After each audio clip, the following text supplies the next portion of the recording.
এরকম মানুষ রয়েছে যারা সবচেয়ে জঘন্য কথা বলে, কিন্তু তাদের কোনো লাগাম নেই। কথাগুলো আপনার হৃদয় থেকে এসে মস্তিষ্ক হয়ে এরপর তার জিহ্বাতে যাওয়া উচিত, কিন্তু এই পথে কিছুটা লাগাম থাকতে হবে। আমার হয়তো এটা বলা উচিত না, আমি কিছু একটা অনুভব করছি, হয়তো গালি বের হয়ে যাবে, সেটা গলায় পৌঁছে গিয়েছে, কিন্তু সেটা আমার মুখ দিয়ে বেরিয়ে আসা উচিত না, আমার সেটা গিলে ফেলা উচিত। কিন্তু কিছু মানুষ রয়েছে, তাদের মাথায় যা আসে তাই বলে ফেলে। কারোর সাথে আপনার 6 মাস পরে দেখা হলো কোনো একটা পার্টিতে, ঈদের সময় অথবা অন্য কোথাও, হে আসসালামু আলাইকুম, আপনি তো মোটা হয়ে গেছেন, সবার সামনেই। এটা কেমন কথা? আপনি এটা মনে মনে আনতে পারেন আর নিজের মনে মনে মাশা আল্লাহ বলতে পারেন, কিন্তু সবার সামনে কেন আপনাকে এই কথা বলতে হবে? হেই, তুমি তো কয়েক বছর আগে পড়ালেখা ছেড়ে দিয়েছিলে, এখনো পাশ করোনি, এখনো ফেল অবস্থাতেই আছো। মানুষ আপনাকে এরকম কথা বলে আর এটা আপনাকে রাগান্বিত করে। এই অবস্থায় কি করবেন?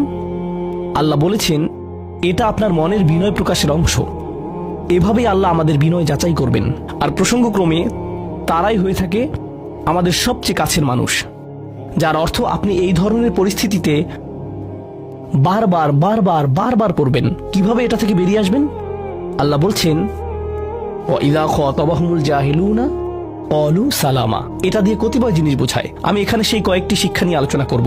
যখন এমনটা ঘটবে, আপনার তাৎক্ষণিক প্রতিক্রিয়া হবে শান্তি, ক্বালু সালামা। এটা দ্বারা বিদায় বোঝাতে পারে। আপনি বলবেন সালাম, আমি আর এই আলোচনা চালিয়ে যেতে চাই না, আমি সম্মানজনকভাবে আপনাকে বিদায় জানাবো। ও দাঁড়ান, আমার তো একটা মিটিং আছে।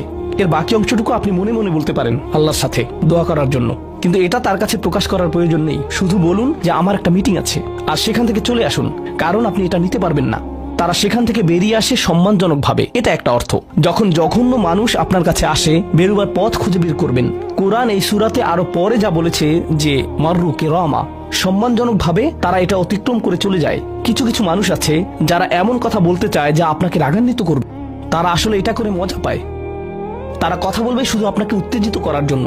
আর তাদের কেউ কেউ জানে যে ঠিক কি বলতে হবে, কারণ তারা আপনার সাথে আগেও কথা বলেছে। আর তারা জানে যে কোন জিনিস আপনাকে রাগিয়ে তুলে, তাই তারা জানে যে কোন বাটনটি প্রেস করতে হবে আর কিভাবে আপনাকে বিরক্ত করতে হবে। আপনি বসে আছেন, আমি উত্তেজিত হব না, আমি উত্তেজিত হব না, আমি উত্তেজিত হব না, কিন্তু তার কথা শুনে আপনি বিশাল দানবে পরিণত হয়ে গেলেন, যার ফলে সব ধ্বংস হয়ে যাবে।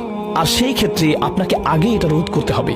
আপনি এখানে কথা বলতে পারেন আর বলতে পারেন যে দেখুন, আমি এই বিরোধ চাই না, আসুন শান্তিপূর্ণ সময় ব্যয় করি, আসুন এই বিষয়টা নিয়ে আজ আর কথা না বলি, এতে অনড় থাকুন। এটা দিয়েও ক্বালু সালামা বোঝায়। আমি আপনার সাথে ঝগড়া করতে চাই না, আমি শুধু চাই আলোচনাটা যাতে কুৎসিত পথে এগিয়ে না যায়। কখনো কখনো আমরা ভদ্রতা দেখাই, আর সেই সুযোগে মানুষ আমাদেরকে অসম্মানজনক কথা বলতে থাকে এবং আত্মবিশ্বাসের সাথে